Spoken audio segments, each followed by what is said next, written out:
And you're sort of in the county, isolated and we were too, isolated on a- too. Yeah, it was kind of it's very rural. So it was really nice. Yeah, we had a great time. Thanks for asking. Yeah, Is it August? you're not on, Laura. Yeah, you're on now. Okay, Bill, you're on the air. Ready to go? Ready to go. Okay, well, I would like to welcome everyone to the December 10, 2021 Niskayuna Complete Streets Committee meeting. Hope everyone had a good Thanksgiving and making plans for the upcoming holidays. I'd like to just quickly run through the roll here. I see Tess Healy is here. Hello, Tess. How are you? I'm well. How are you? I'm good, thank you. Paulina, how are you this afternoon? Paulina and Carla. Carla's here with us. I heard her earlier. Yes. Carla Dougal. I know she's here. Oh, hi. She- I'm here. I'm sorry. Okay, good. Dart Strayer. Dart, pleased to see you at the town board meeting. You're here. Jim Levy. Jim, are you out here yet? No, please do. Yeah. I You need may it. join us as we go along. And Elise Corbin? Not yet. She may join us from high school in a little bit. Andrew, pleased to see you. How are you today? Doing well, thanks. Good. And Catherine Kuzman, she is in Nova Scotia. She said she was just a maybe for the meeting, so she might catch up with us. If not, she had some family obligations and had to head to Nova Scotia. So, and anyone in the public that's out there, welcome to the meeting. Okay, second thing is our minutes for October 29, our last meeting. Does anyone have an addition or a correction that they would like to make to our October 29 meeting minutes? If not, I would propose that we accept those meeting minutes for our October 29 meeting, and looking for a second from another member. I second it. Okay, Carla is a second. All in favor, if you'd either say aye or just hold up your hand, we accept the minutes of October 29. Okay, minutes are accepted.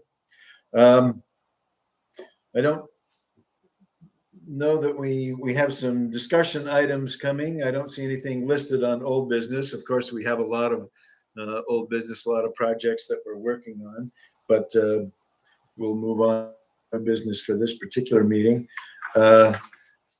I trust everyone got the 2022 meeting agenda, and it's got our meetings through the year. Like last year, there's no meeting in November, and we have a meeting on December 9.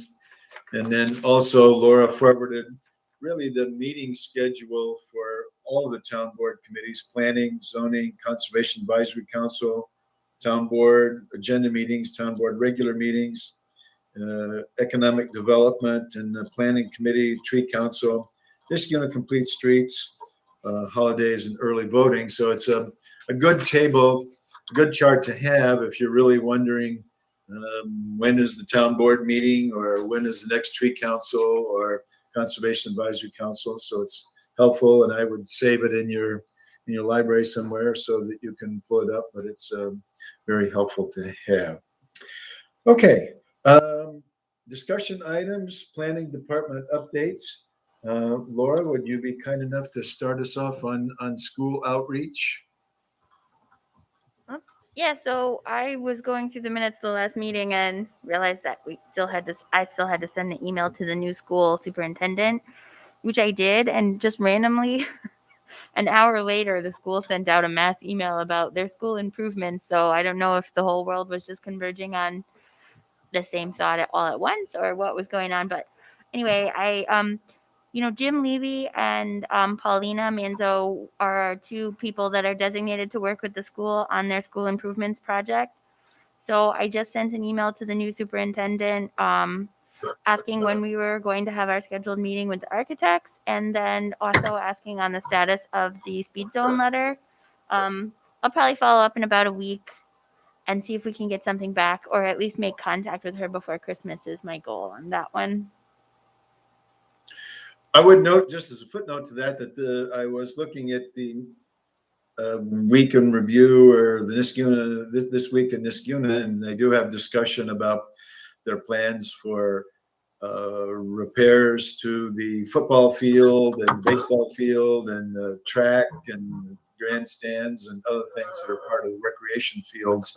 And they list quite a few items. And so I am hopeful when and they do include parking and cars, that when they are referring to parking and cars, that hopefully by now our input on pedestrian trails to get into each school campus, and certainly the high school campus, is part of that discussion, because we do want students pedestrian access coming on the Steve Evans walkway, coming in off of Orchard Park, and the walkway coming in from Fairlawn, those to be there.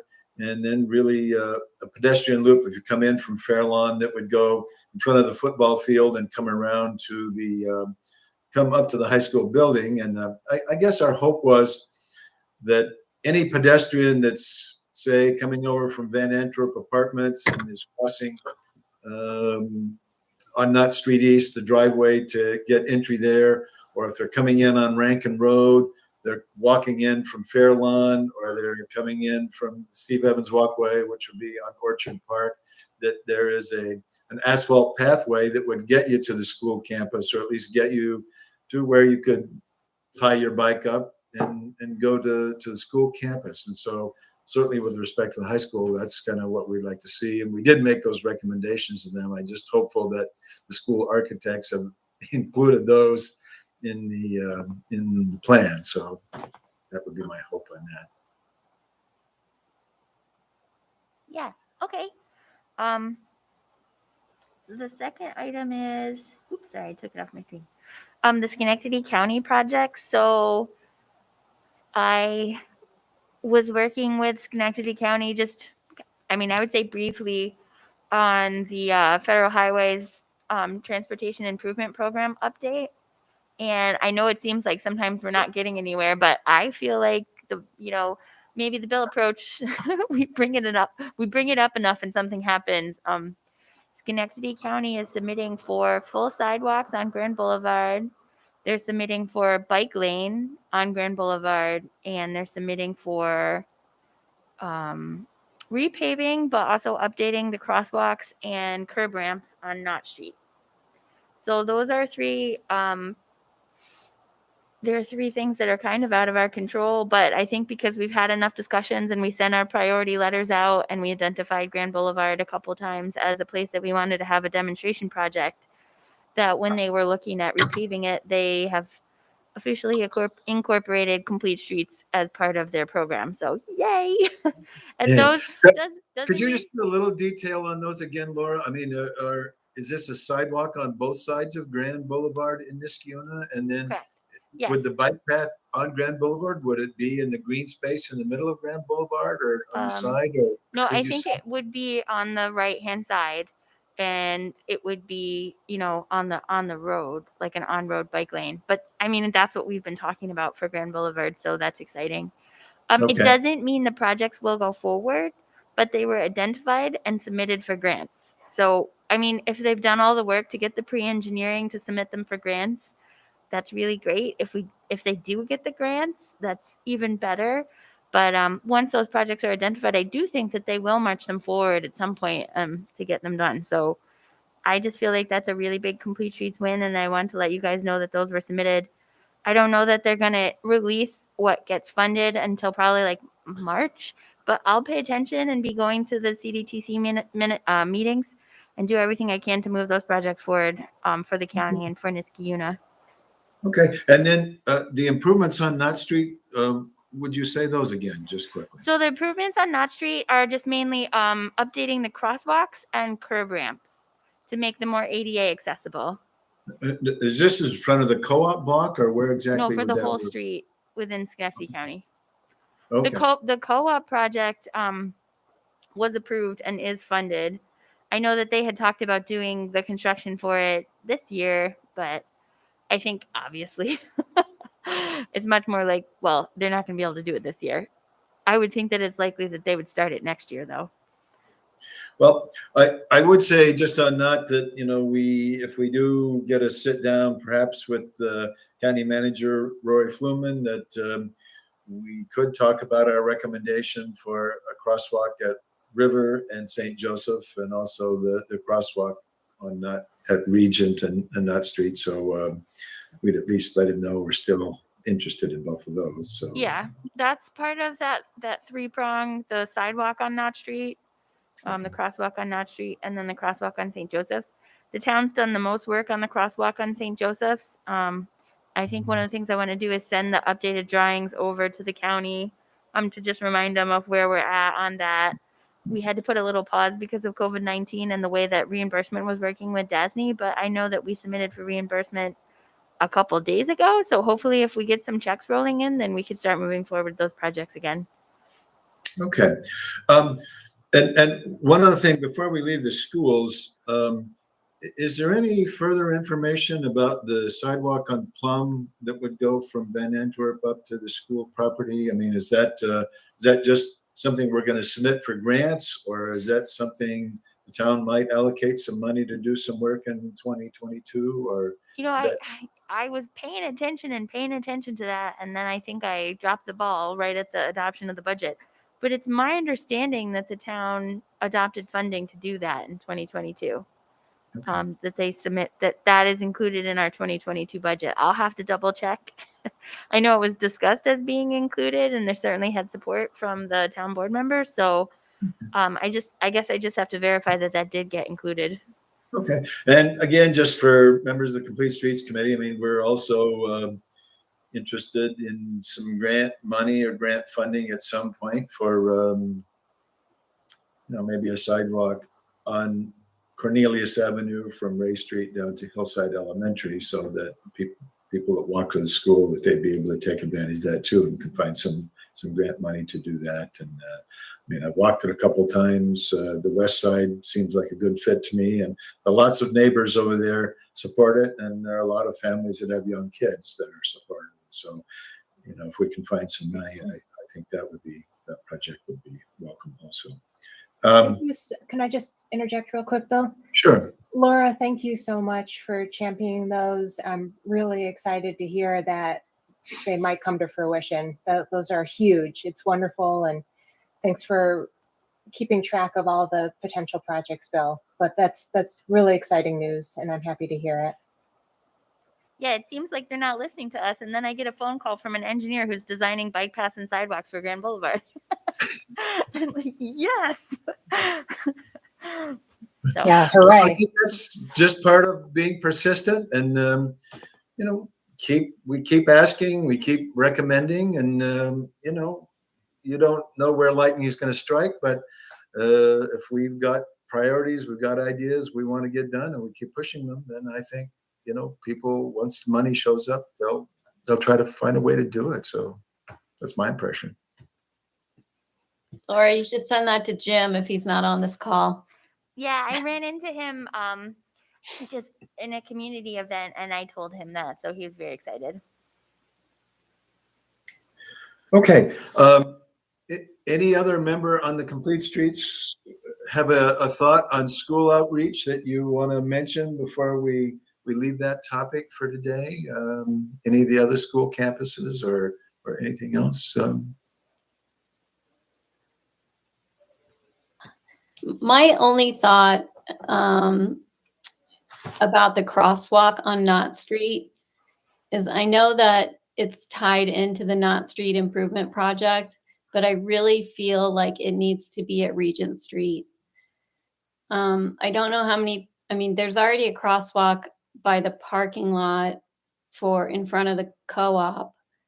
But so many kids cross at Regent Street, and so many kids running after school cross at Regent Street, and so many kids go straight to the high school and walk up Regent Street.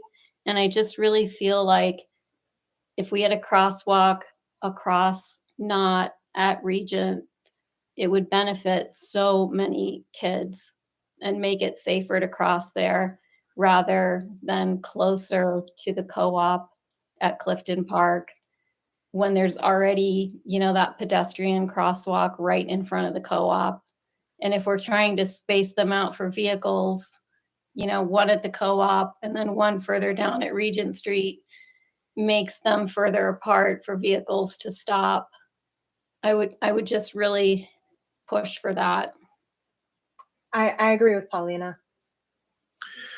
And I had said to Laura that the engineering reports that were done that included our traffic count data, I think we still have those out there. And I think in a phone call, I suggested to our town planner, Laura Robertson, that maybe she, just forward those to the county planner, Rory Fluman, and say, we feel like the data is there to support those crosswalks at both River and St. Joseph and on Knott and Regent. And so at least he knows that we're interested in those, and we feel like there is good support with the amount of bike and pedestrian volume at those intersections to support crosswalks. So that would be Yeah, something. and it may be very timely if they're considering doing crosswalks on the, on the cross streets parallel to Knott.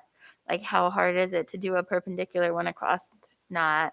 And the town could kick in the money for the blinky lights. So yeah, I will. That one's still identified in our grant as being funded, but I'll just keep trying to put the pieces together and see where the tip lands and keep that line of communication open with the county on it. Okay. This is totally separate than the school thing, but is Knott Street a town road or a county road? So Knott County. Street from Balltown to the city of Schenectady is a county. Knott Street East from Balltown to Van Antwerp is a town. I'm sorry, say that one more time. So Knott Street from Balltown Road to west to the city of Schenectady, like in front of the co-op, in front of like Regent and Dean, is a county road. Okay. Knott Street East, although a lot of people kind of lose the east, the road that's in front of Town Hall, that part of Knott Street is owned by the town. Okay. So if the lights are out, then we would contact the county. Crosswalk lights? The street lights. A lot of the street lights are out, and it's. My husband runs a lot at night, and he said, even though he's wearing reflective gear, he's not visible. Yes, that would Does the it? first call would be to the county highway department on that. I don't Okay. know off the top of my head. Sometimes those are owned directly by National Grid, and sometimes they're owned by the county. But they're definitely the first call, for sure. Okay. Yeah. Thanks. I appreciate that. Sorry to derail the conversation. No, it's really interesting. So the town owns Knott Street East in front of Town Hall. Then the county owns Knott Street between here and the city of Schenectady. And then the city owns Knott Street from, for the rest of it, all the way down to, what's the road in front of the casino? Broadway? Erie. Erie. Thank you. Erie.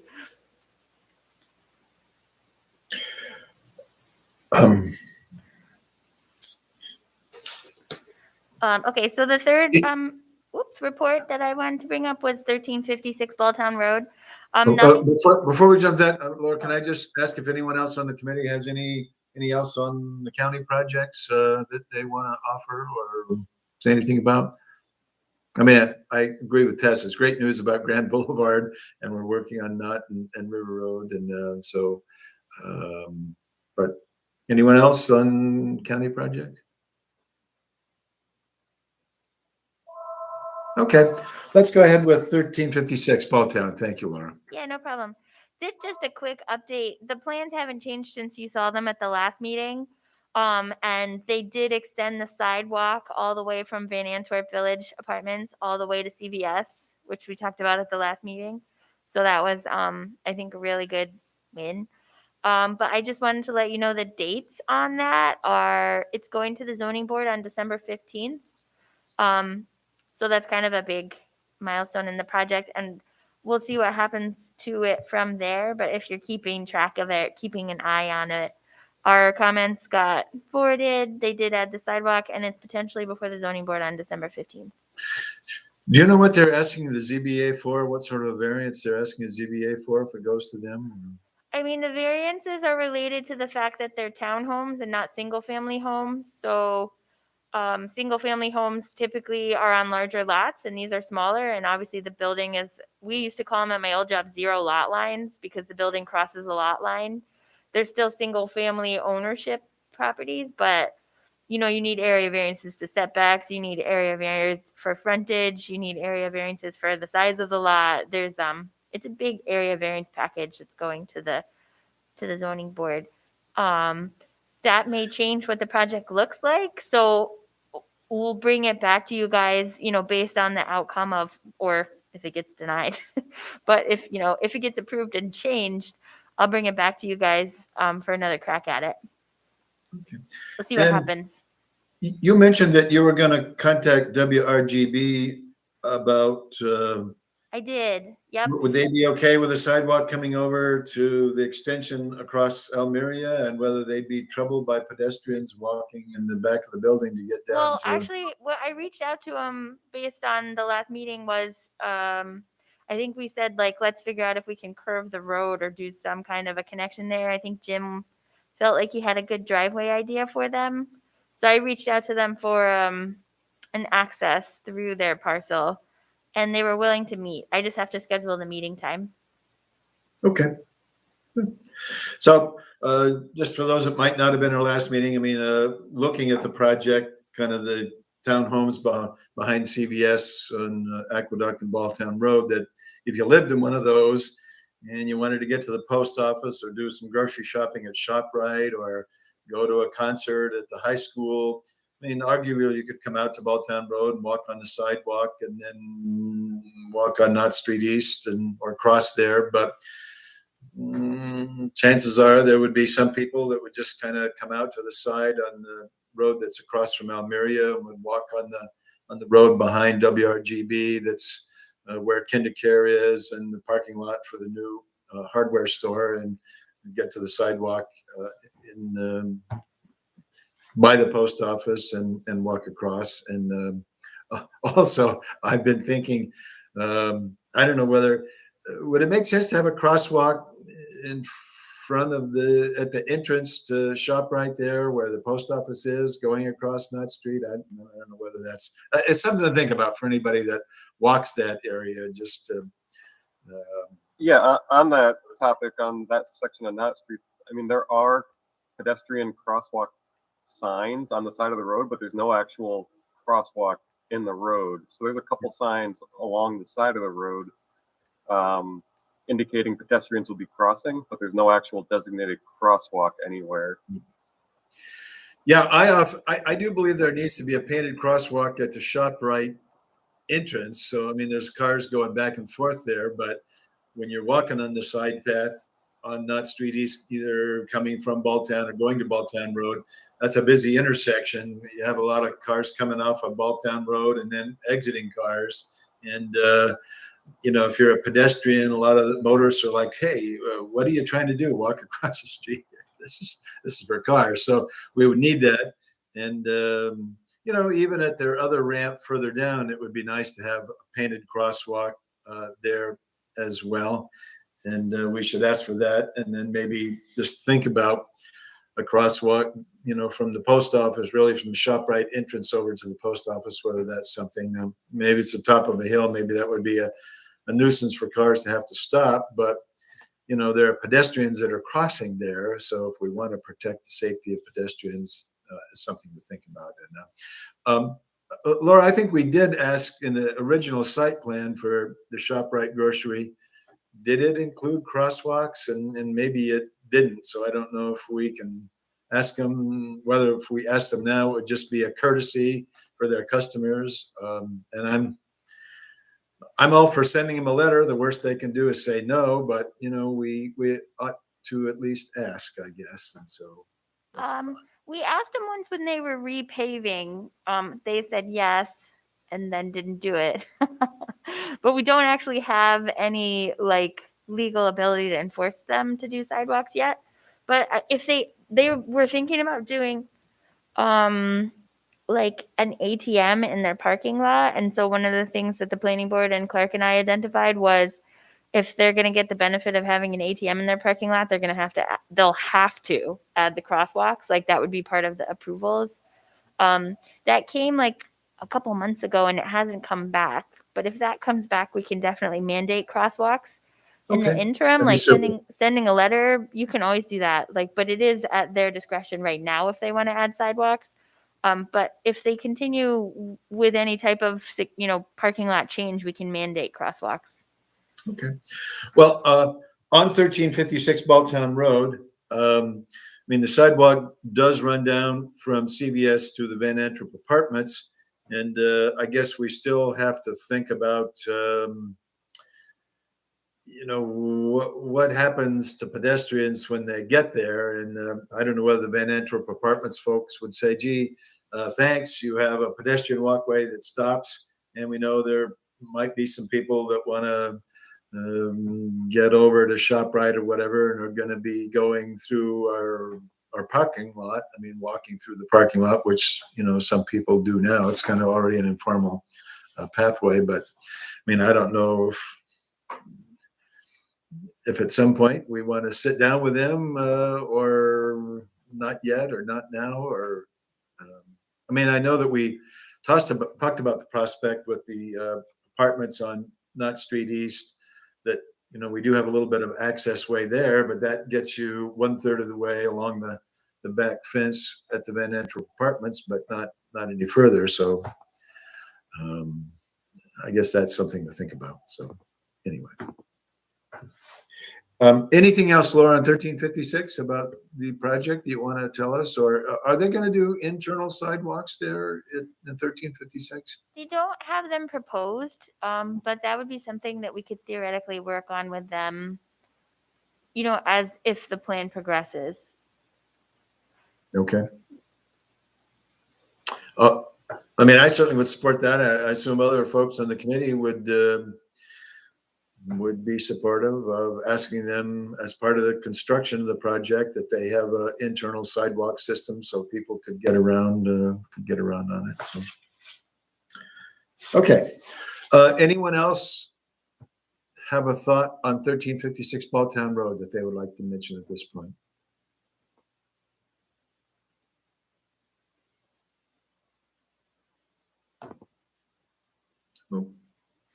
Okay.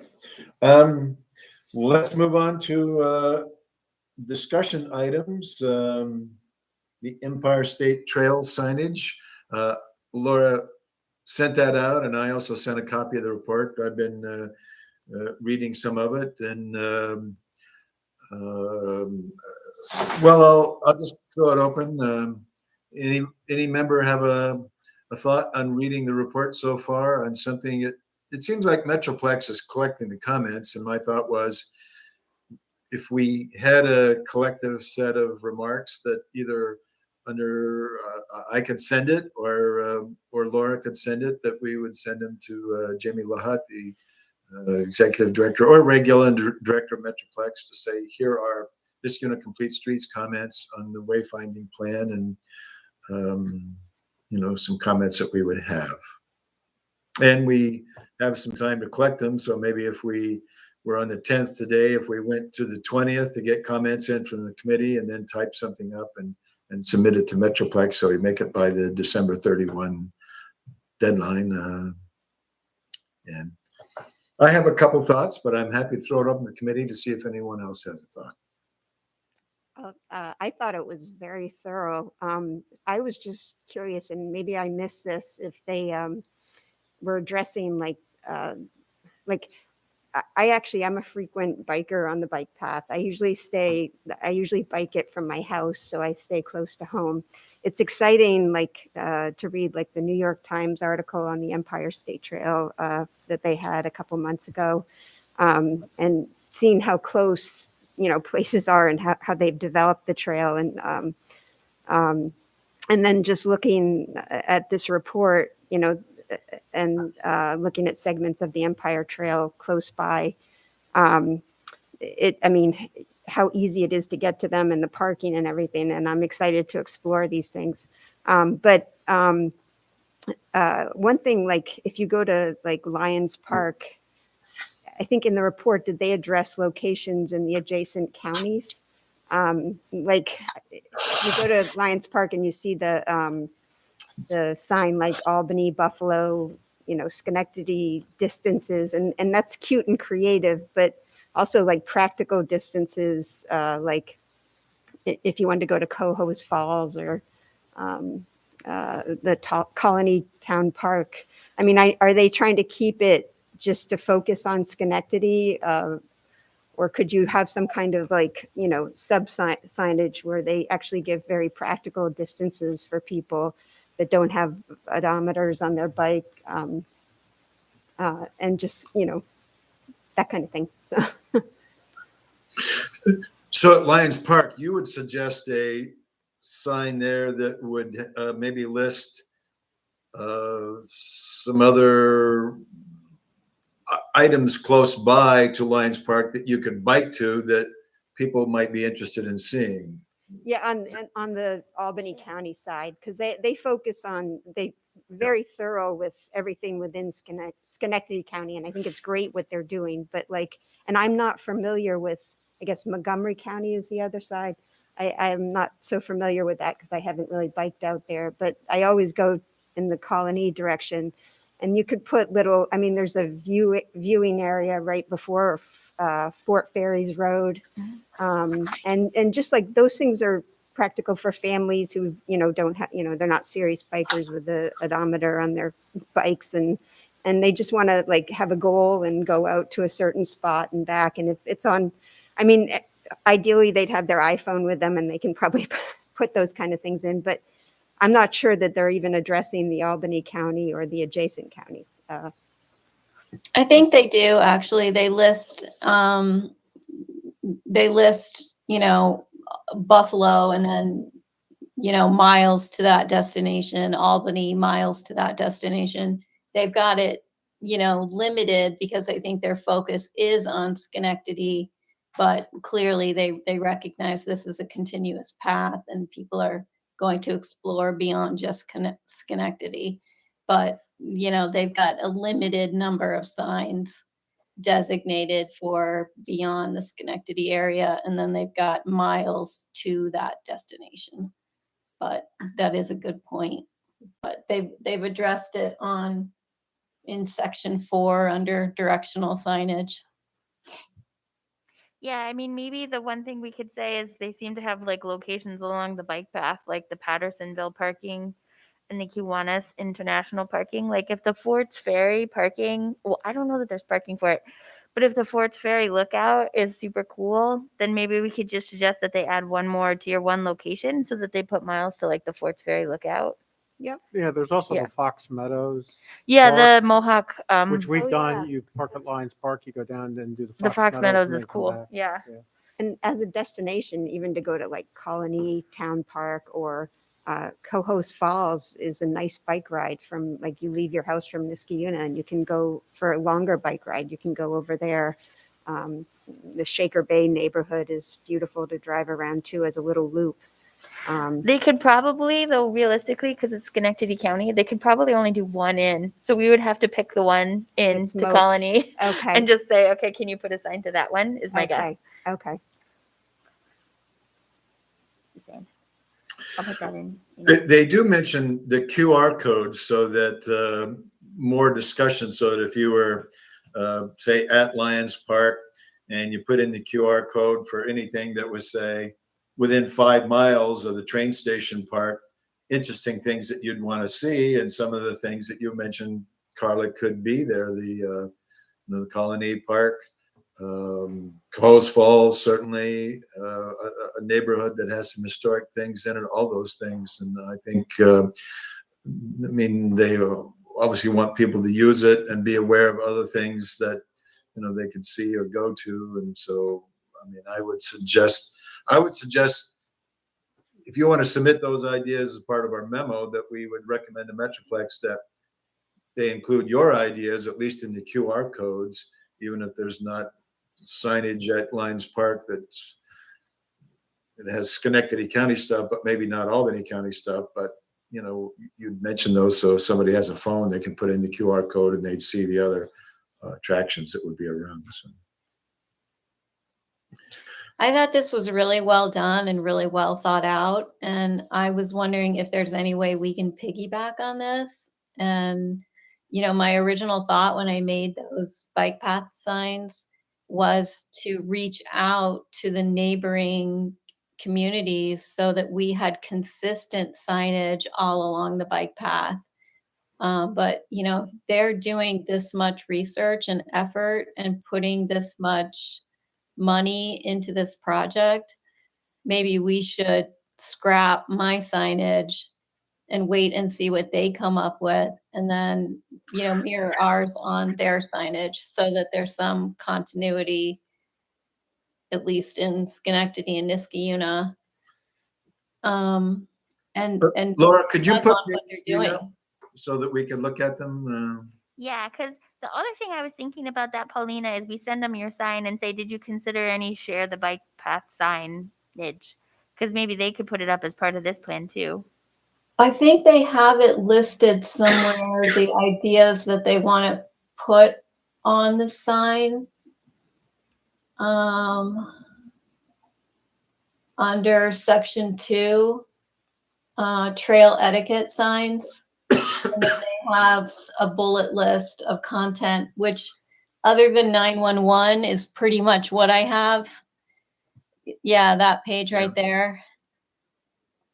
Trails open from dawn to dusk. I don't have that one. There already are no motorized vehicles, although I've seen some e-bikes or I've seen some mopeds and some motorized bikes on the trails already, so people aren't reading those signs. But I don't know. They have a little bit more than what's on my sign currently. But we can see what they come up with and see what community input is before we put money into outputting the signs I developed. Let me ask Paulina, are you happy or satisfied with the 10 or 12 items they list here as something that should be on a sign, like if you had at Lions Park or anywhere where you get on the Mohawk Hudson bike path, that people ought to read these things, or they should? I think it's too much, personally. I think when you have too much on a sign, people just don't read it, especially if they're biking or running. Like, it's too fast. You just have to, that's why mine is so short. Like, you got to have like your main topic. So there might be a big sign like that at a kiosk when people are coming up to a parking lot, but little signs along the path, if you're going to do that along the pathway, have to be short. Okay. Your main items, pass on the right, alert who you're passing, keep your speed down, whatever you want your main point. So I would suggest that one recommendation, if you have a copy of your sign, that our committee say, we're happy to see the big list and have that displayed, but we have a sign that's got 4 or 5 items on it that are short, and maybe, I don't know, certain ways down, or this sign be additionally displayed, and that at least in Niskayuna, we can do them. But, just as a reinforcement to the information here is another sign with, say, 4, maybe 5 items briefly stated that would be on the bike path to reinforce these messages. And would Metroplex consider, it'd be nice if they adopted it and they made the signs and they just used them all through Schenectady County. But Sure. If they don't, we can certainly get them made with our own highway department. And unless Metroplex or the county says no, each town doesn't get to make its own signs if we have standardized already. But like, no motorized vehicles doesn't need to be on the sign. It just needs to be a standalone sign at the entrance where it intersects a road. Like, that needs to be a standalone small sign. It doesn't need to be on every single sign. So there's little things like that, that can be pulled out and narrowed down. But they probably already thought of that. Well, When I you think say we should no give 'em the motorized comments, though. vehicles, does that? Sure. You brought up motorized bikes or electric bikes. Are people considering that a motorized vehicle? Because I think when you say vehicle, you mean a lot of people think cars. Yeah, I don't know what the rule is. I mean, there is a guy that I think is commuting to work on the bike path, and he's on a moped. I've seen him multiple times, and he's on, a gas powered vehicle. And I don't know if he's allowed to be on that on the bike path or not. But I think when people see that sign, they're thinking cars or trucks. So maybe there needs to be some clarification on that, because, it's kind of interesting, because certainly a gas moped I would think would be inappropriate, but I do know some people that use electric bikes because of a health reason or something, and that provides Sure. access. So we should probably get clarity on that. And then we need to have, then you need to include a speed. I mean, even, I see those guys who are in their race kits and they've got road bikes and they go fast. I mean, if I'm going 13 miles per hour on my crappy bike, like they're going at least 20 and probably faster. And, they're whizzing past people who are walking with dogs and families, and like there needs to be some indication of how fast you should be going as well. Okay, so I'm just taking short notes, which if you guys have more, standardized things, you can send them to me. But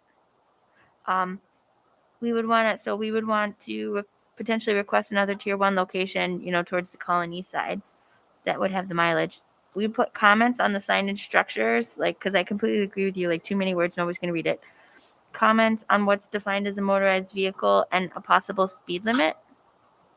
If they're going to include e-bikes, or if they're going to allow e-bikes. For e-bikes. Yeah, I think e-bikes in the past year or two were actually not designated as motor vehicles, but have the same rights as regular bikes. Oh, really? But I'd have to double check that.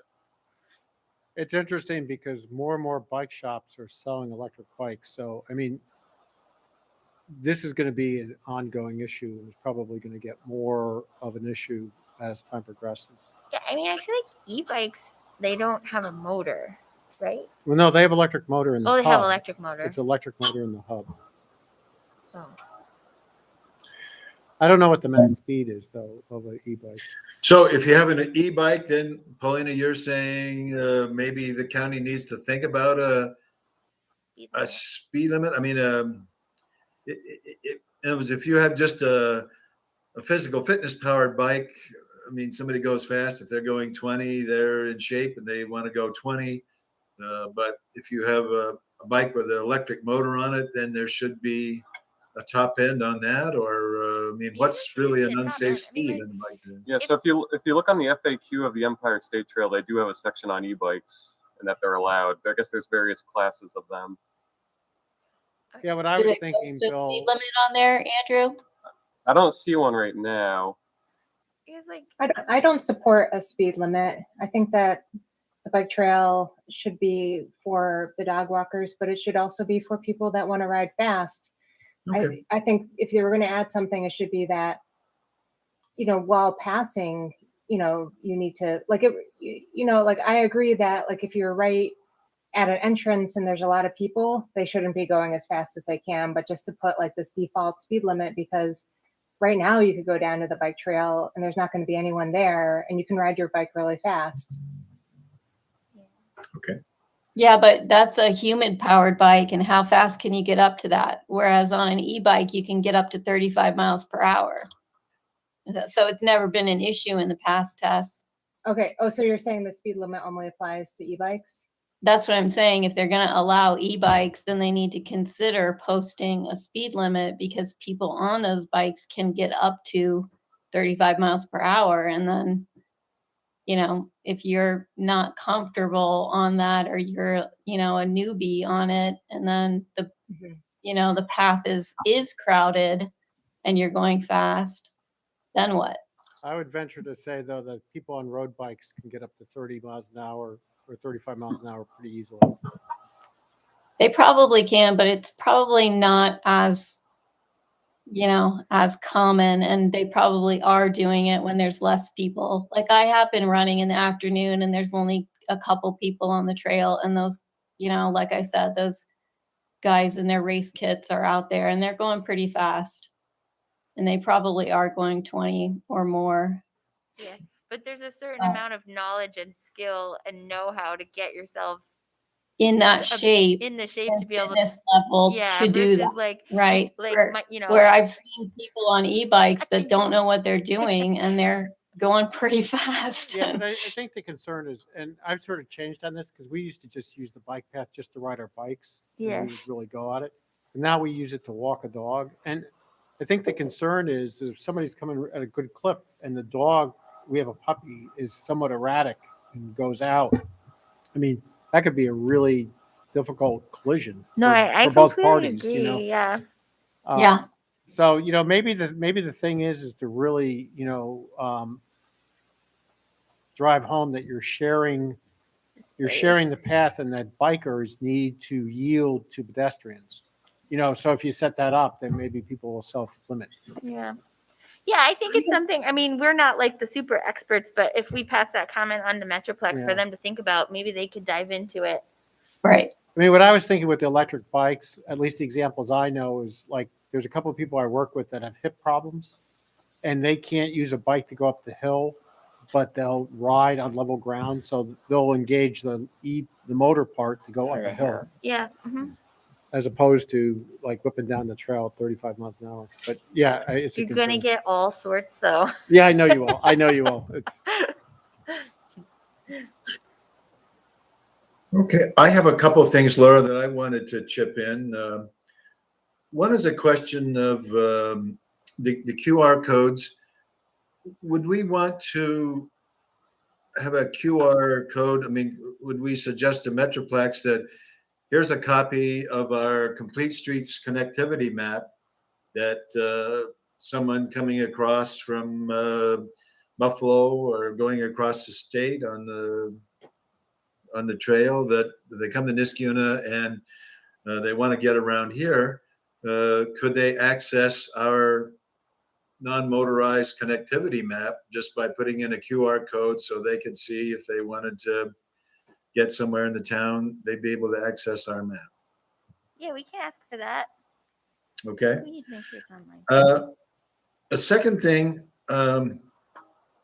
the city, I mean, they have the casino, they've got the brew factory tour, they have Union College, other things that they want to, and downtown Schenectady. And I was wondering, should we have a sign at the Kelts property crosswalk, so someone is coming along on the bike path, that would direct them to downtown Niskuna, if you will, if they wanted to get a sandwich or something, that, if you can cross at the blinking light, if we do on the Kelts property get a blinking crosswalk there, that depending on which direction you're coming, that you'd have some signage that would say, look, downtown Niskuna is 3 blocks this way, where you have ShopRite and you've got food items, you've got pharmacy, you've got. Well, yeah, you can just put the simple like food sign there, and Niskuna downtown 2 miles. I think that's a great idea. Yeah, I think that's really good. Mm-hmm. So right there, in other words, the city's doing stuff to attract customers. Yeah. So whatever we have to offer, and then also I would say at that location, I mean, we either might want some signage that, people are going by that, gee, there's the overlook of the Mohawk River when you go kind of behind the Little League baseball field there, that you're on Blatnick Park, that you Um, you know, you have that access point where you've got a tremendous view of the river that we'd want to maybe mention that. And then, you know, other items that are around, certainly Blatnick Park, and, you know, there's a bathroom there at Blatnick Park. You've got the picnic area, baseball fields, golf driving range, you know, some other things that are, you know, within half a mile, I guess, of that intersection. So I guess I would just say, if somebody put in their QR code, like what's near me here, certainly downtown Niskuna, but other things around, that if you wanted to, I mean, I know that there is a tremendous view from the top of the landfill of the river there. It's a tremendous view on the other side, but even on this side, which if you're on your bike would be worth maybe taking a ride over to see it. And so just some other things. Yeah, they have the selfie stations. That would be a perfect place for one. It's up on top of Yeah. the hill. Yeah, we should make mention of a selfie station up there, because then you get the tremendous view of the river looking down. So that's a good point, Doc. So that's a thought. Then also, they list River Road parking, and I guess I'm wondering, is the county, are they okay with a parking lot at St. David's and River Road, or do they have ambivalence about that? And should this plan list a parking lot that the county is not sure is in a good spot? Yeah, they don't seem to like that parking lot. Where is it listed in this plan? Well, on page 3, I see a River Road parking lot. It's item number 12.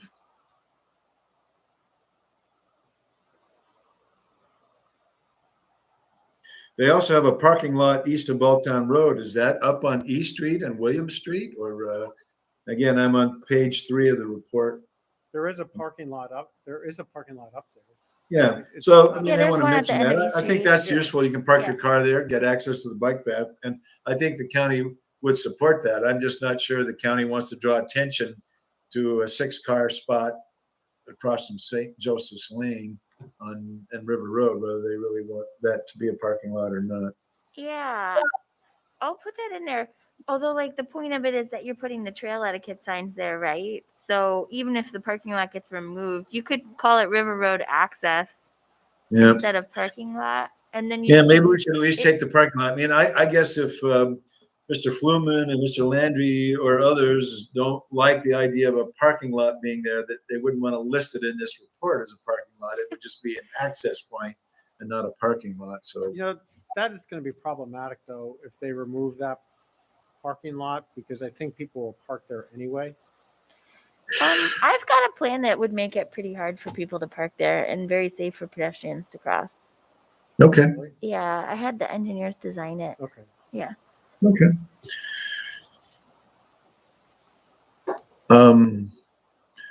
Okay, so Laura, would you like to be the collector of comments that we're going Yeah. to send to Metroplex?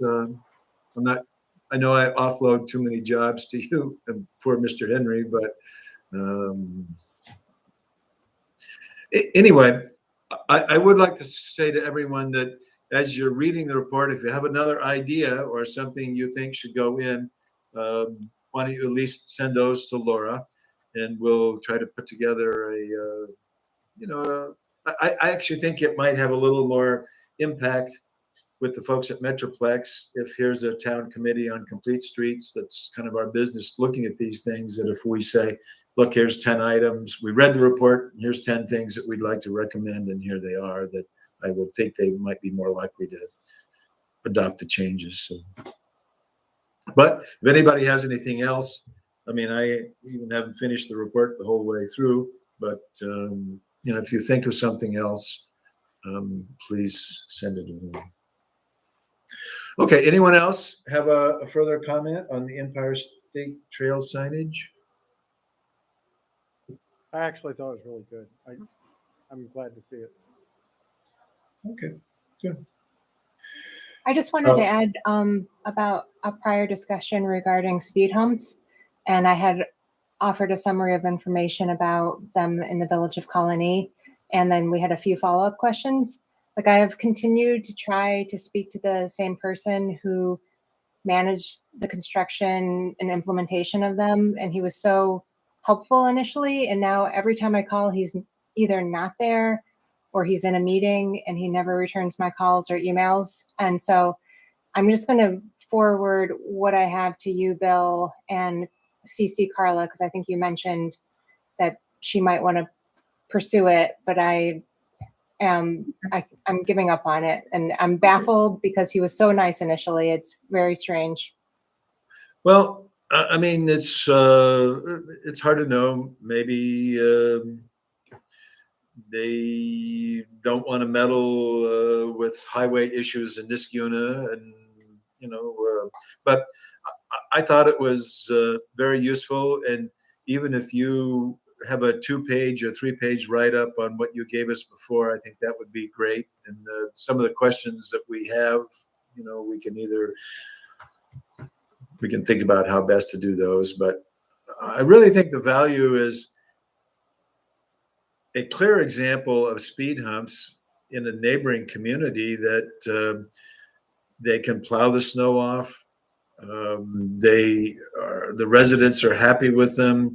The police department's not troubled. They don't appear to be a maintenance issue.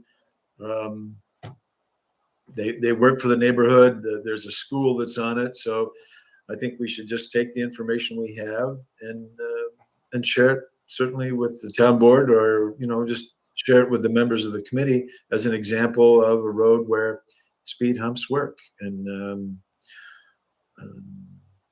I thank you for the work you've done so far, Tess. And I just say, if you want to make any further additions or whatever, then send it along to Carla, and any other changes, or if Carla thinks we might be able to follow up.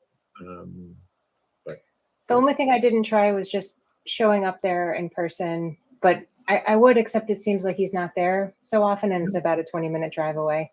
Well, I mean, I'm happy to do that myself, just to say, look, we're grateful for what you shared. We'd had 2 or 3 other questions that, if you have the answer to those, or there's something in the file, we just wanted to get those, and maybe that's all there is to it, is just a trip. And I'd be happy to give it a shot.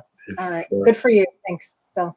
Well, I mean, I feel like even if it was so thorough, the first report that you did, Tess, like, I think we have a lot of really good information. Like, I think you already did a lot of work on it. If there's a couple outstanding items, we might be able to find the answers elsewhere as well. Like, it's very thorough.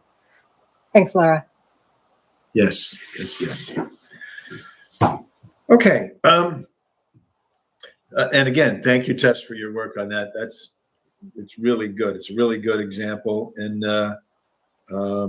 I think I mentioned at our last meeting, and maybe it's just a little bit of a segue to really kind of Dean Street, but Fieldstone Estates, that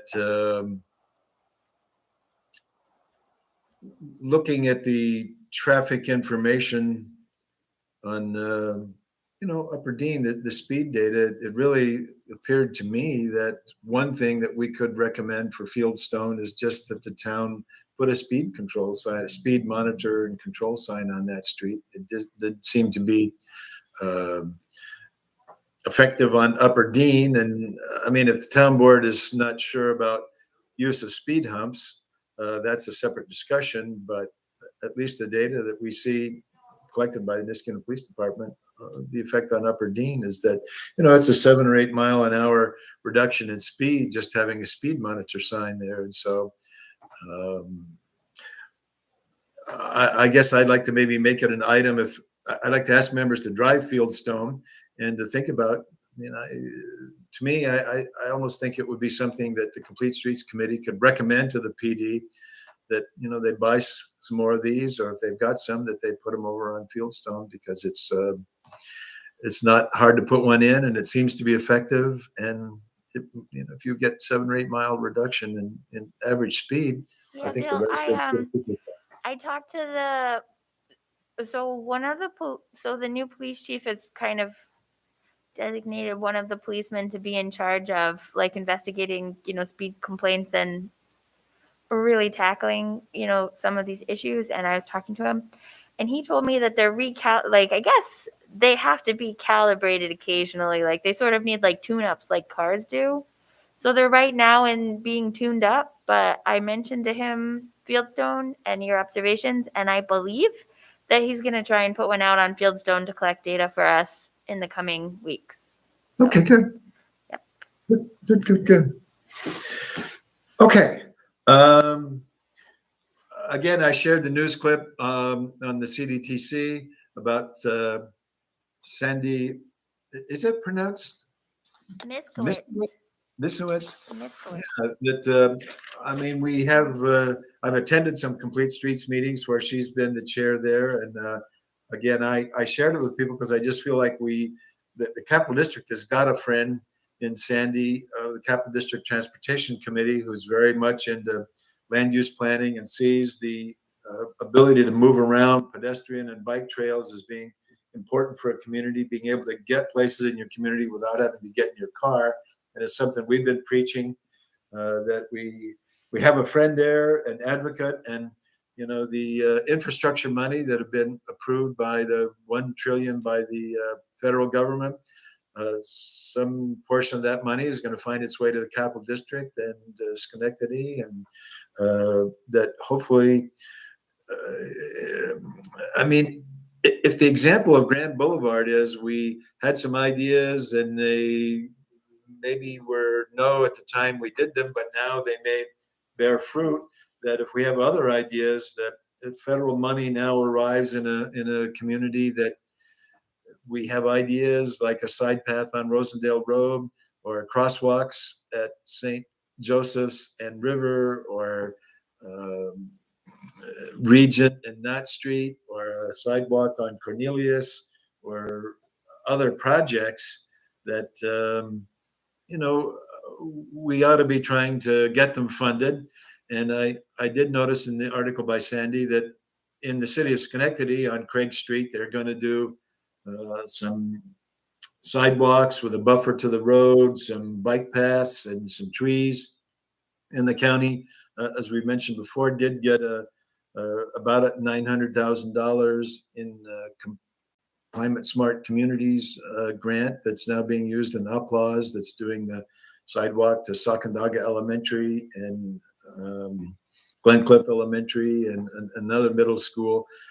So, I mean, I'm happy to see those communities moving their feet to get grant money. And I guess I would like to hope that we get moving on submitting grants so that we have grants in the hopper for projects that we want to see done in Niskayuna. And if there's a big chunk of federal money that's coming along, that we could get some projects funded. So it's not, we have to ask our town board to find money in the town treasury. That's already federal money, state money, county money that's available for projects. And we want to let those folks know about ideas that we have for improvements to our community. So that was my thought on that. And anyone else on Sandy Misowitz or CDTC? Okay, let's move on to utility company trails. When we were discussing, and Laura, what is the name of the project that's off Balltown Road? That it's is there a name for it that's close to the utility trails? Called Harmon Grove. Harmon Grove. Okay, Harmon Grove. I know just from walking around River Road Park, I believe there is a power line that goes through River Road Park. And I also think there's maybe it's the same one that goes through Harmon Grove that I think continues on and maybe crosses Aqueduct Road. And again, I believe there probably are other locations in the town of Niskayuna where these utility corridors are present. And I noted in the Rails to Trails clip that there are some 400 communities across the country that are now working with utility companies to either use earth and sand or whatever. That might be all the trail there is that's under the utility easement. But if you've got a bike or a road bike, you can still traverse those. You're not on the road with traffic, you can still use them. And, even if some of those could be made hike and bike trails, even a 8 or 10-foot path you could ride a bike on would be good. And actually the utility company might say, this isn't bad for us because we actually have a paved surface or a solid surface that a pickup truck or another utility truck could drive on to get access to the power lines that are there. And it just seems like good business for them to work with communities to promote connectivity. And, these lines may allow for either east-west movement or north-south that we have a hard time with the roads because of narrow easements and other things. And I guess I just feel like long-term planning, we ought to just see where those utility corridors are in the town of Niskuna, put them on our big connectivity map as potential future trails. And once they're there, then it's almost thinking about, well, what other spurs could come off of these things to link people together. And Catherine Kuzman sent me an email. She's a member of our committee, saying that she'd be happy to walk the trails. And I think that would be good if we've got a couple members willing to, if we could get a map of where they are, we got a couple people that can walk them. And then we look at, our current connectivity map to see, well, how could we tie a trail in this utility corridor to our big town-wide map so that we can get around Niskuna easier on bikes and walking. And so, I'd just say we take the Rails to Trails corridor thing, and if we've got some ideas, we at least plant those ideas with National Grid to get them started thinking about it, and would be a good thing. So, Yeah, I was Yeah. actually in the state park a couple weeks ago, and there are some trails that go along the power lines, that traverse the state park. So I think there's already a precedent in there within the town of Niskuna. But I've always thought that the corridor that I always thought was really interesting was the one that goes from Rosendale south and ends up by the power station on Route 7, just off Route 7. Yep. Now, there are a lot of challenges with that, particularly there's a ravine there that we would have to navigate, but that would provide unbelievable conductivity for the south side of town to get much closer to the bike path. And again, I think up where you were talking, Bill, up by Aqueduct and up by where GE is, across Balltown and stuff in that area, there's opportunities there as well. Does that run adjacent to Leishiko? Yeah, The lower one is very close to the Leishiko. Yeah, it runs right Yep. through there. But there is that one. There is a ravine In between? in between. Yeah, that would require some navigation. A hiking path would probably be easier. A bike path would be. You'd probably have to build a bridge. Do you know how open National Grid is to this concept or this idea? Like, are they willing to even give you a map or?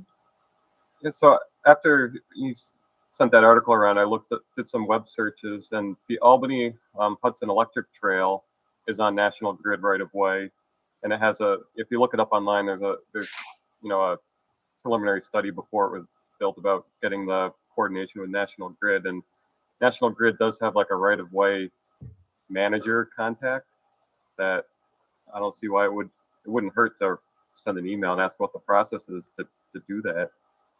So they've done it in the past. So Right. there is some hope that they would be willing to do it again. I'm just wondering what the liability is for a company like that. Yeah, from what I read, they pretty much said you can use the right of way provided we keep our access, but they're not doing any construction of anything, any maintenance is all on, whatever entity decides to do it. That's what I was wondering. Who maintains the trail once it's, once it's Right. established? The only concern I ever heard from National Grid was depending on the voltage and depending on the height. But a lot of them are high enough that there's not an issue. But if you were to pick a corridor where it was a fairly high voltage and it was below a certain height, I Right. don't know if we have any in Niskuna that might be a concern. Yeah, it's interesting the height of the lines. Just so Andrew, when you spoke, I just typed into my browser the Albany Hudson Electric Trail, and they have guidelines on e-bikes, and they break them into classes and have speed limits for the e-bikes. Ah. It's if you just hit like if you just go to the Albany Hudson Electric Trail and you look at, they've got use regulations and then an e-bike policy. Oh, interesting. Is there any warning or caution of using that trail, Laura? Like, do they put out any, I don't So it know, authorizes not disclaimer, Class 1 but and class- like, you yeah, so know, it says class 1 and class 2 electric bikes are allowed. no, I mean just to use the trail itself.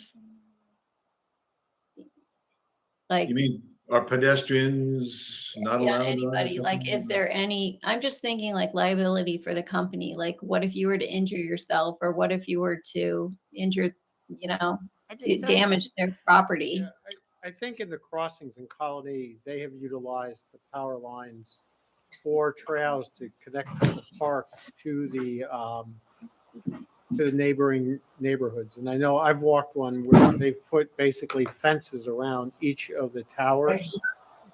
So, you know, it's not like you can walk up to the electrical pole and climb up it. You have to physically Sure. make an effort to do it. You know, there's warning signs and like that. So I think it's definitely doable. Did Albany County pay for it? It doesn't look like it. Oh yeah, okay. So it says the off-road sections of the trail are largely located on the utility corridor owned by National Grid. It just gives itself National Grid and its contractors have the right to operate motor vehicles. Of course, they do. I mean, in some respects, the power company may act, it could be a benefit for the power company, right? Because if you have pedestrians walking that right away, then at least if there's problems that arise, someone may report it, as opposed to, you know, just running through the land. I was thinking the major benefit is that you're maintaining the trail and access to their lines for them. Right. Yeah. Right. You know? Yeah, they don't have to be clearing it every couple of years. Right. Well, I don't know. I know Catherine is very interested in this, so she's interested in walking some of the trails and doing some work. I don't know if there's another member of the committee that would like to kind of work with Catherine on exploring this a bit more. I mean, certainly looking at the website information that Andrews mentioned on the Albany Hudson Electric Trail. And I mean, Laura, if we wanted to have a conversation with a right-of-way manager, would that be a subset of folks talking to them, or? Yeah, I think so. Like you can invite me, but we can set it up and then see what they say about it. So I mean, it's pretty complete, this Albany Hudson Electric Trail. They have set up like. Is there a couple pages you could send to the committee, or? Well, just so, I mean, I can send, all you have to do is type in Albany Hudson Electric Trail. Yeah. Or send us the link Yeah. saying, please look at this. Yeah, I and, can do that. So who paid for the trail? So Yeah. It looks like that the Hudson River Valley Greenway maintains insurance for any potential pedestrian liabilities. It's maintained by partnership between the Greenway, the local governments, and a non-for-profit. So it's 36 miles. The town of East Greenbush, the town of Nassau, the village of Nassau, the village of Kinderhook, the Rensselaer Land Trust, and Friends of the Electric Trail maintain it. Good. Well, I mean, we'd want to talk to those folks too, right? I mean, it's almost, we need to, I mean, if you're National Grid or if you're town government here or in this unit, that you'd want answers to all these kinds of things. And the more we can learn, and if there's some responsibility that the town would have to do or some other insurance obligation, I mean, the more we can find out about all these things so that we get an answer or a way to do this, I mean, it sounds like we don't have to reinvent the wheel here. All we've got to do is figure out what these other, or look at what these other communities have done and recommend a plan for, doing it here in Niskuna. What's the time frame for that? I mean, I'd be happy to walk the trails too. Well, I see a number of things. One is certainly walking the trail. One is getting a map to see where they are in Niskuna. One would be walking the trails just to see, what is there now? Is there a rutted path that a pickup truck, goes over that somebody on a bike could go on? And then also, I mean, are there, as Dart mentioned, some big ditches or waterways or other impediments that, even a walk trail would be a problem, where you might have to have a footbridge? And then also, I think just doing some work on these other things let's find out who the right-of-way manager, who that person is, and maybe having a conversation with them. Maybe National Grid's got some partnerships with other communities, and they might say, look, if you want to use our right corridors, here's the regulations, or here's what we've asked of other communities. This is the kind of thing we'd be asking of you. And then, some insurance issues. So it could be a moderate sized project to do, but certainly Catherine she's interested, wants to walk them. And Carla, if you're interested in working on this, your kind assistance always welcome. And if we have a couple other people that maybe have a little time. I would be interested in doing that as well. You can. Okay, so let's add Dart Strayer to the subcommittee, Laura. So it's being. Really? Yeah. So okay, cool. I've never been on any of them. I've cross-country skied on the one. Yeah, the ones under the. Yeah.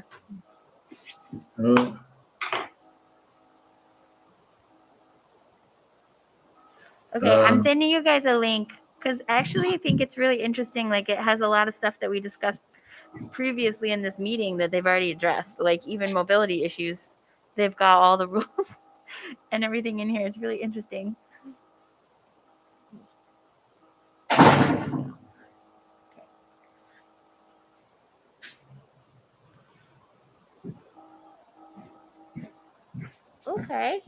Okay.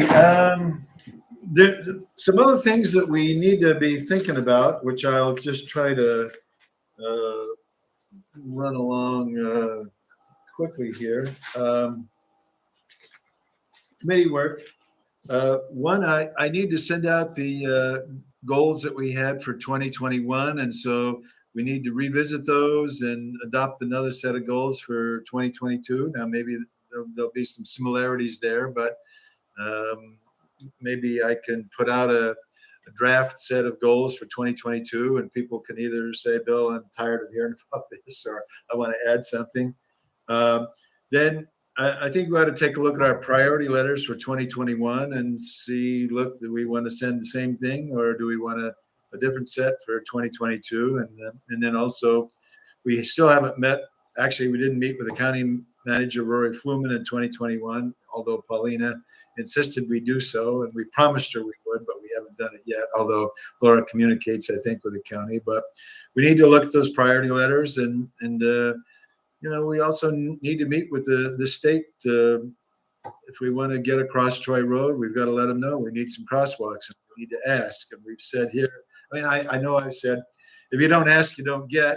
And, we might say, well, Bill, what has all the asking gotten us so far? But it may have gotten us some things on Grand Boulevard and some other things. So it's important that people that have the authority to make decisions on our roads, the state road, the county road, town road, the school district, that we at least convey what we think are things that they can do with their money and on their property to promote connectivity. And it may not be, it's as big a fight as you think. Like we learned that other communities have worked with the electric corridors, they may be more open to doing business. And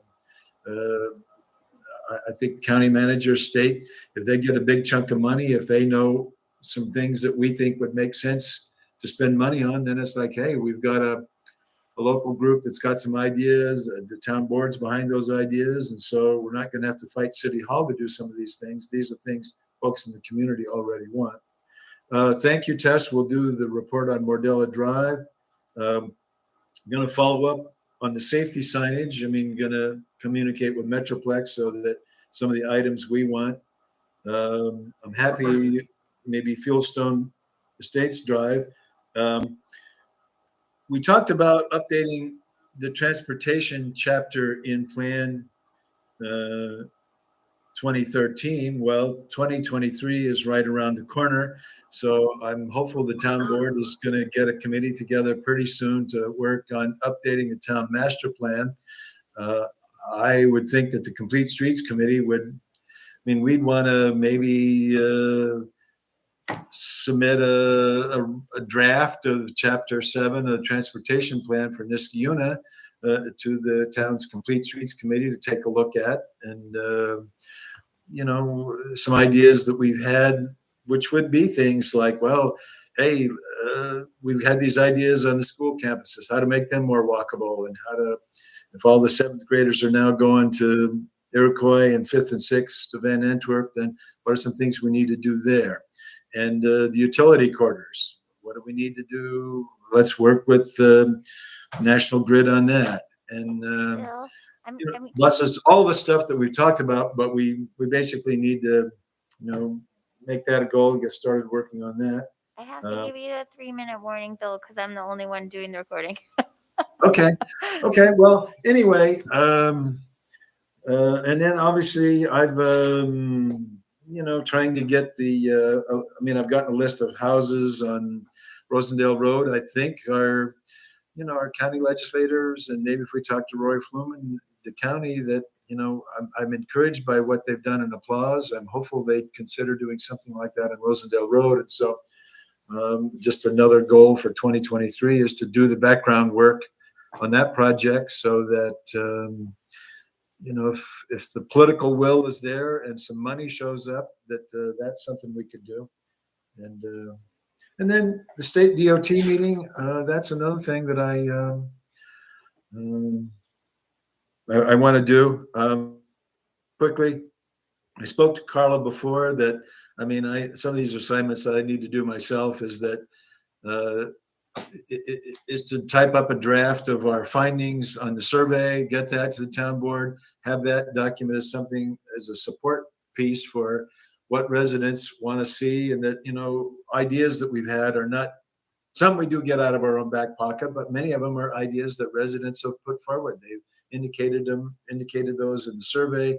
So we've collected those, and so we want to get the survey done. And then another goal for me for 2023 is our accomplishments really over the last 5 years is to, you know, each year things that we've done, so that if the town board or your next door neighbor says, what is this committee? And what good things have you managed to get done?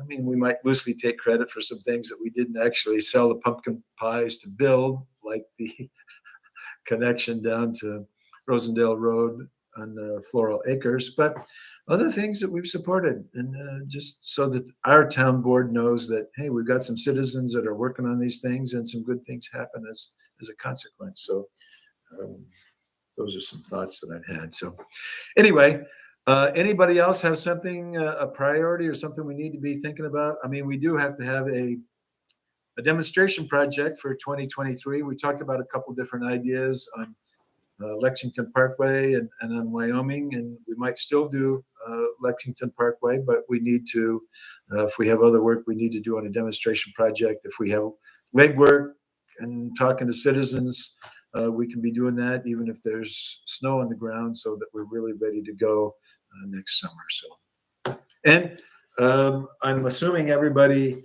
wants to be on Complete Streets again in the new year. So at the organization meeting, if the town board's got some new people they want to add, that would be wonderful. And if the people that are on now all want to stay on, and I'm hopeful they will, that those folks will be reappointed, and we'll have another good year in 2022. So Yeah, I'll review whose terms are up and send emails to everybody to confirm they want to continue. okay. Okay. Anybody have anything else they want to say quickly? We've got to cut Laura and some other folks loose here at 3:30, but if not, I thought it was another good year, and we'll look forward to seeing everybody at our January meeting. So I'll move to adjourn and hope there's a second. Second. From Tess Healy. Okay, all in favor of adjourning, a hand or a yes? Okay. Aye. Thank you all for being here, and any citizens watching, thank you all for attending the meeting and keeping up with the work we're doing on Complete Streets. So see you next time. Thanks, everybody. Thanks, Bill. Bye-bye, everyone. Thank you. Bye. Bye.